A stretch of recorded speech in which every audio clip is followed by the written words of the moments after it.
Ano, Jake? Ulitin mo yung sinabi mo?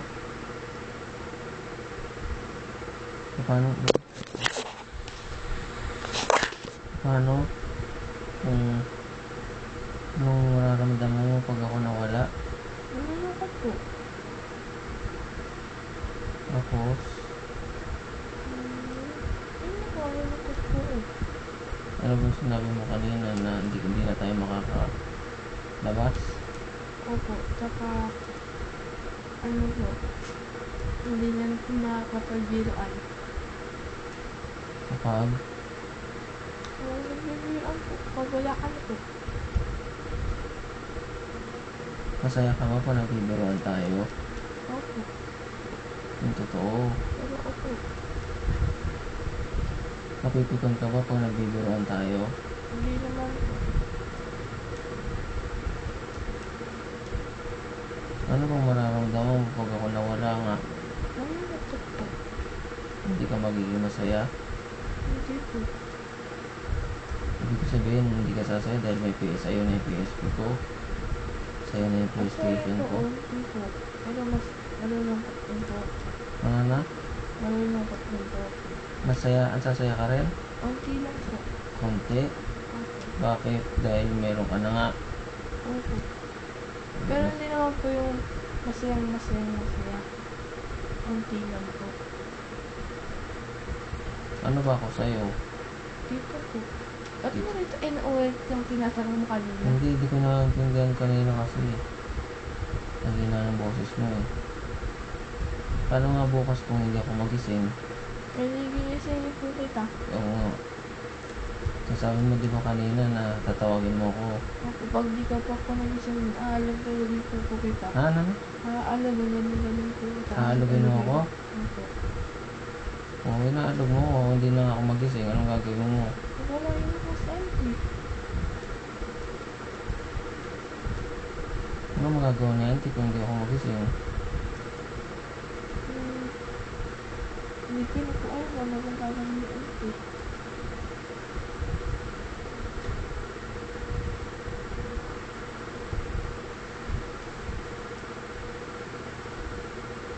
Minsan ba hindi ka nagagalit sa akin pag ako pinapagalitan kita? Hindi naman po. Huwag kang magagalit sa akin pag pinapagalitan ko. Kung pinapagalitan kita nun kasi para sa iyo yun eh. Para sa iyo yun, para matuto ka. Para paglaki mo pa ng konti, hindi ka na mahihirapan sa mga tinuturo namin sa iyo, gawain bahay. Huwag sasama yung loob mo. Huwag kang magtatanim ng galit pag pinagagalitan kita. Hindi talaga galit yun, pagmamahal yun. Parang kung ano man ang mangyari, kung mawala man ako o makasama mo pa ako, may alam ka. Diba? May alam kang gagawin mo. Yun ang ibig sabihin. Magising man ako o hindi bukas, o kung ano man ang mangyari, makakasama mo pa ako, may alam ka. Kahit paano maaalala mo ako, pero hindi sa pagko-computer. Maalala mo ako dahil sa acting mo saan? Sa pagtuturo mo po sa akin. Sa konting naturo ko sa'yo. Okay. Ganun lang yun. Huwag kang magagalit. Natural lang na medyo magalit kang konti, pero huwag mo patatagalin. Isipin mo, kahit na nagagalit si Tito, siguro para sa akin din naman yun.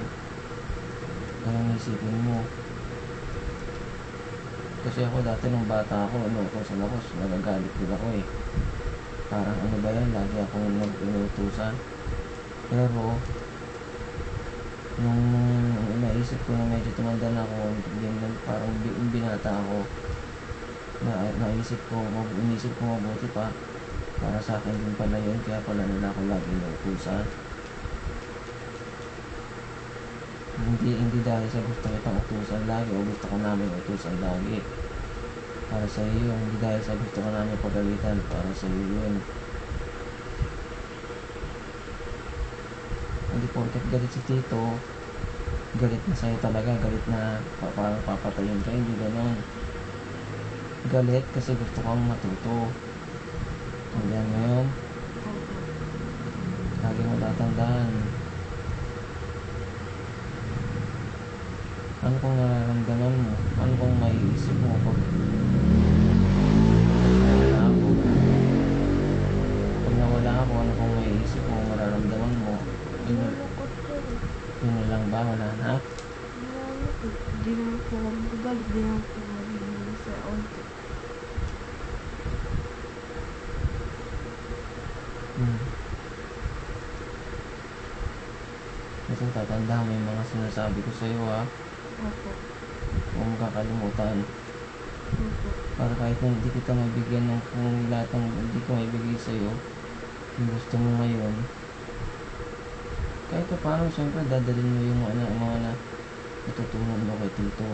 Pag kunyari, nawala ako, o tumanda ka na, o ano man ang mangyari, kasi hindi natin alam kung anong mangyayari. Malay mo nga, hindi ako magising bukas. Malay mo, di ba? Hindi natin alam. Yung iba minsan, tumitigil yung pagtibok ng puso. Yung iba, tumitigil sa paghinga. Yung iba, nagpapakamatay. Dahil hindi nila alam kung anong nangyayari sa kanila. Hindi mo yun. Ba't po dito tumitigil po yung paghinga? Siguro pagod na yung katawan niya, katawang lupa. Merong paliwanag yun ng mga scientist. Ako hindi ko kaya paliwanag yun. Parang sa simpleng salita ng tao, parang ibig sabihin siguro parang pagod na siya huminga. Pagod na yung katawan niya. Ganun yun. Tatanda mo, hindi lang yung mga binibilin ko sa'yo, pati yung sinasabi nila lola mo. Opo. Tandaan mo yun. Opo. Masaya ka ba sa mga ginagawa ko sa'yo, sa mga pag-alis-alis natin? Masaya naman po. Sa mga dati pa noon, pumunta tayo sa Gansay, sa Tagaytay, sa Baguio, Masaya po. sa beach.